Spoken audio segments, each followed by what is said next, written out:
Ndiye ametushinda. Na narudia kusema sio Raila alishindwa na mtu wa Djibouti, ni Kasongo.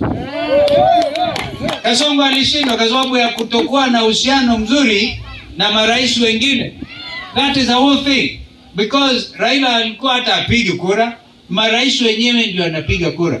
Rais wa Uganda anapiga kura, wa Tanzania anapiga kura, wa Tanzania anasema haya, sasa Ngoma juzi askari wa Tanzania wameuawa.